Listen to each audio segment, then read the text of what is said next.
Following on from our last video introducing you to concepts of statistics, I'm going to continue from looking at percentiles onwards. And so what you've got for percentiles, as opposed to what you're most used to with quartiles, is that it's just that percentile over 100 because it's a percent. And like you do with quartiles and brackets, n plus 1. So if I said, what is the 63rd percentile? 63 over 100, in brackets n, the number of data plus 1. That answer that you get isn't your answer, it's just a position to look at. And so, for argument's sake, if my answer to this was 27, I would go to the 27th position and I would write that answer, whatever that value was. If I got a decimal here, which is a good chance you would, then you just, like say I get 50, I get 27,5. Then all I'd do is I'd go to the 27th data and I would add that value, and I would add the 28th data's value and divide it by 2. So I wouldn't put 27 and 28. I'd look at what the value was. Let's just say it was 20 and the 28th value was 24. So I would add those actual values and divide it by 2 to get my answer. Similarly with a decile, what you do is, if it's a fourth decile, it would just be 4 over 10 because that's a decade, n plus 1.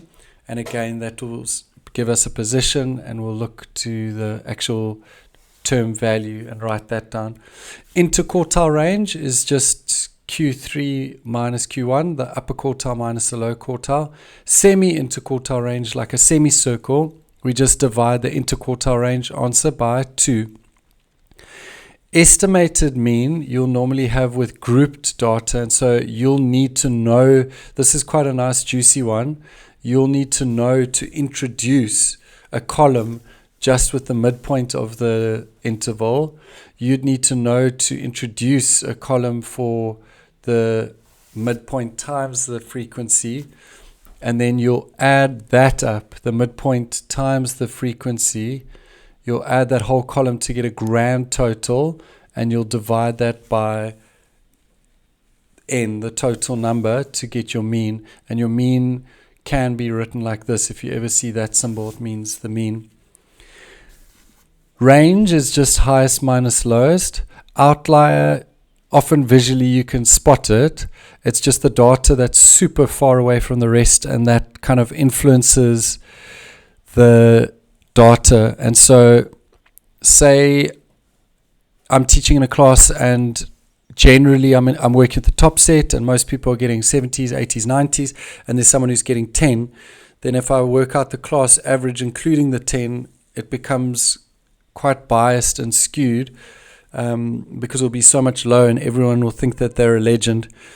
Similarly, if I had a class, the bottom set, and everyone's getting 30 and 40% and battling it out there, and I have a brainiac who's getting 98%, they would be an outlier, and they would probably make the whole class average much higher so that the whole class felt below average.